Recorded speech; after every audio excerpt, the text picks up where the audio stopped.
Assalamualaikum warahmatullahi wabarakatuh. Pemirsa kaum muslimin dan muslimat, saudara-saudara sebangsa dan setanah air. Alhamdulillah, wassalatu wassalamu ala rasulillah wa ala alihi wa ashabihi wa man wala. Rasulullah SAW pernah mengabarkan pada kita semua, dan ini merupakan kabar gembira bahwa Ahlul Quran, sabda beliau, Ahlullah fil ard. Ahli Quran adalah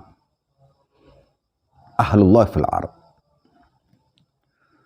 Keluarga Quran atau orang-orang suka terhadap Al-Quran. Orang-orang yang rindu terhadap ayat-ayat sucinya adalah keluarga Allah di muka bumi. Artinya orang-orang yang dicinta Allah Subhanahu wa taala yang ada di muka bumi ini. Para penghafal Quran adalah orang-orang yang sangat istimewa ya, karena pasti mereka adalah orang-orang yang menjaga ya, karena makna hafal itu sebenarnya dari kata-kata hafad atau al-hifd yang kemudian disebut hafid atau disebut hafal, penghafal. Penghafat Quran atau penghafat Quran. Mereka orang-orang istimewa karena tidak semua orang memiliki kesempatan, memiliki nikmat yang besar ini, nikmat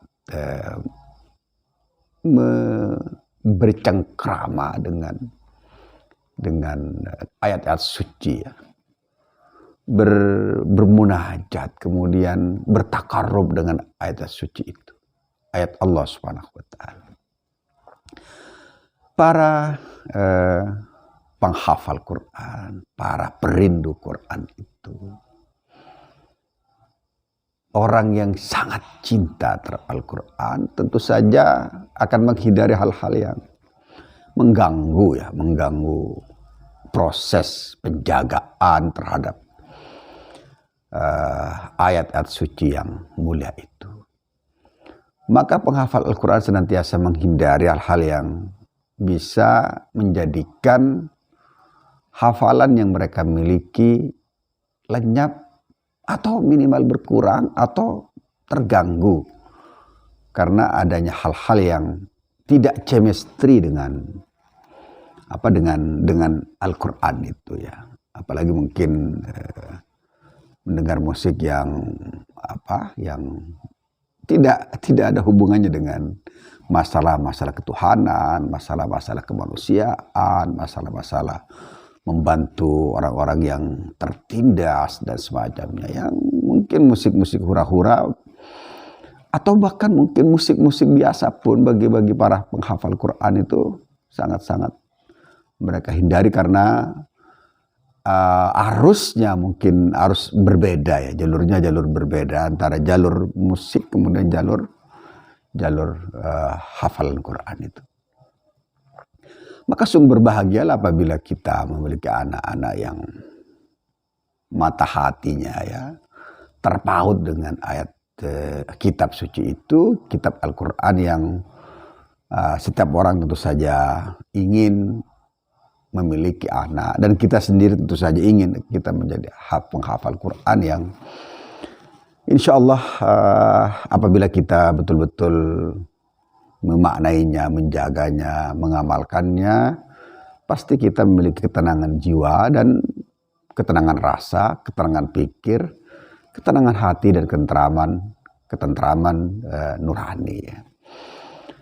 Maka sungguh sangat tidak tepat apabila misalnya ada orang yang misalnya dia tidak suka musik, misalnya tidak mendengarkan musik, kemudian dia menghindari musik itu karena lagi konsentrasi untuk membaca Al-Qurannya, lagi konsentrasi untuk mematenkan hafalannya, mengajakkan amalannya, dan dia tidak ingin terganggu dengan hal-hal lain selain untuk mengitkonkan atau memutkinkan, kalau istilah anak-anak pondok itu menjadikan Qur'annya betul-betul menjadi malakah, menjadi lekat gitu ya. Jadi kalau seorang hafid yang sudah mutqin itu disentuh dari manapun dia akan muncul. Yang kalau kita tahu bahwa ayat Quran itu sangat banyak, ada 6.600 sekian ya, ala ikhtilafir riwayat. Tentu saja bukan hal yang sangat mudah seseorang itu bisa menghafal ayat-ayat suci itu dengan cara yang baik, dengan cara yang sempurna. Ini sama dengan seorang tentara yang konsentrasi untuk melakukan latihan, dan mereka tidak boleh diganggu untuk hal-hal lain di luar latihan, training ketentaraan yang kemudian menjadikan mereka sangat-sangat ahli dalam hal kemiliteran. Atau orang-orang yang lagi lagi menggarap sesuatu dan dia ingin mencapai sesuatu itu, tentu saja dia tidak ingin diganggu oleh hal-hal lain. Sama dengan apa yang terjadi pada anak-anak penghafal Quran misalnya, tatkala dia menghafal dan dia memiliki target tertentu, tentu saja dia tidak ingin ada kegaduhan dalam jiwanya, ada keretakan tujuan, misalnya ada kebisingan di luar tujuan awalnya. Sehingga wajar saja misalnya ada anak-anak yang tatkala kebisingan itu mungkin tidak chemistry dengan apa yang menjadi tujuannya, maka dia sangat-sangat menghindar ya. Walaupun dia tidak akan bentrok dengan apa yang ada di luar dirinya, tapi dia menghindar sedapat mungkin agar tujuan untuk menjadi penghafal Quran itu tidak terganggu atau tidak cacat atau tidak cedera dalam perjalanannya. Sungguh bahagialah bapak dan ibu-ibu yang tentu saja anak-anak yang senantiasa ingin menjadi ahlul Quran, ya ahlullah fil ard ya. Dan kita tahu bahwa orang yang belajar Quran itu dapat jaminan khusus, khairukum man ta'allamal Qur'ana wa 'allama. Sungguh sebaik-baik di antara engkau adalah orang-orang yang belajar Quran dan mengajarkannya, dan tentu saja menjalankannya, mempraktekannya, mengaplikasikannya, suatu yang wajib bagi setiap muslim ya. Tentu saja sangat lebih ditekankan kepada seorang penghafal Al-Quran yang tentu saja lebih tahu maknanya, lebih mengerti kandungannya, lebih mengerti tafsirnya dan seterusnya.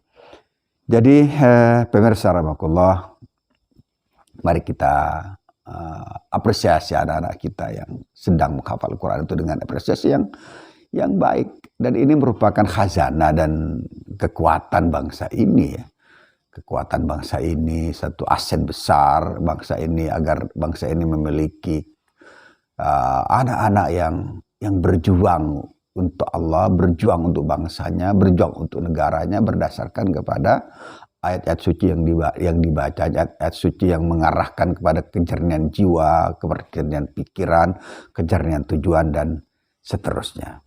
Maka tidak benar apabila ada orang yang tidak tepat, apabila ada orang yang misalnya nyinyir, misalnya membuli, misalnya meremehkan, misalnya tindakan-tindakan atau perkataan-perkataan yang sebenarnya tidak cocok dan tidak pas ya untuk dikatakan pada anak-anak kita yang mungkin lagi menghafal Quran. Kemudian dia yang sekarang lagi viral itu adalah menutup telinga ya.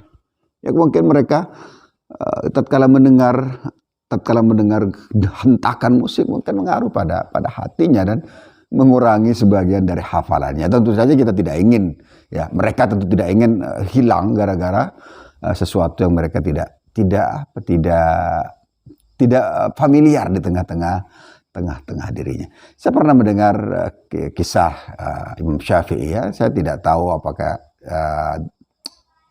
benar atau tidaknya, tapi ini sangat masyhur bahwa Imam Syafi'i adalah seorang imam yang hafal Quran pada usia 7 tahun ya. Ini sebuah prestasi yang luar biasa.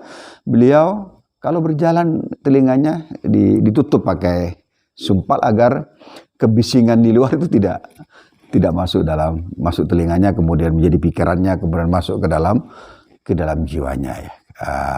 Anak-anak penghafal Quran tentu saja dengan sangat cepat menghafal apa yang dia dengar. Oleh sebab itulah mungkin mereka yang sedang menghafal itu lebih baik dia tidak kemasukan sesuatu yang tidak chemistry dengan hafalan Qur'annya, tidak chemistry dengan tujuan awalnya, ya. Sehingga kemudian mereka melakukan hal yang wajar, hal yang tidak perlu digaduhkan, tidak perlu dibisingkan, tidak perlu diwacanakan dengan debat apakah radikalisme, ekstremisme dan semacam. Mereka itu anak-anak yang soleh ya dalam pengertian yang sebenarnya, dan bagi mereka mungkin mereka tidak pernah melarang misalnya teman-teman di luar dirinya untuk mendengar musik, kemudian mungkin bahkan tidak pernah protes kalau ada orang yang mendengar musik. Kalau bisa dibilang lakum dinukum waliyadin, ini saya, dan kalian silakan melakukan apa yang kalian suka. Para pemusik tentu saja tidak. Kalau misalnya pemusik misalnya sedang ekstasi dalam musiknya, tentu saja kalau tiba-tiba diperdengarkan Al-Quran, mereka mungkin juga tidak suka ya, karena tidak ada chemistry antara musik yang mungkin vulgar dengan bacaan Quran.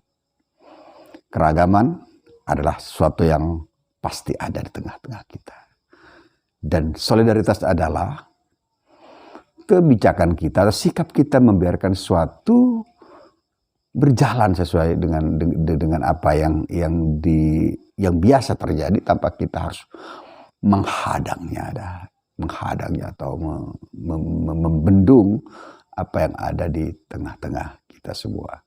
Sikap solidar ini ditampakkan oleh anak-anak yang menutup telinga itu tanpa dia tanpa menghalangi, tanpa melarang, tanpa melakukan kekerasan terhadap apa mungkin dia tidak suka ya.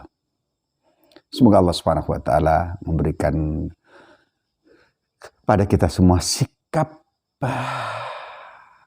menghargai keberbedaan itu sebagai sesuatu yang normal, sesuatu yang tidak bisa dihindarkan. Dan kenormalan itu harus kita apresiasi ya, sebagaimana santri-santri itu membiarkan apa yang dia tidak suka terus berlangsung ya, dia terus berlangsung tanpa ada protes, tanpa ada demonstrasi mungkin pada saat itu. Keragaman Bhinneka Tunggal Ika ya. Keragaman adalah sebuah kepastian, dan kebersamaan adalah sebuah kekuatan. Assalamualaikum warahmatullahi wabarakatuh.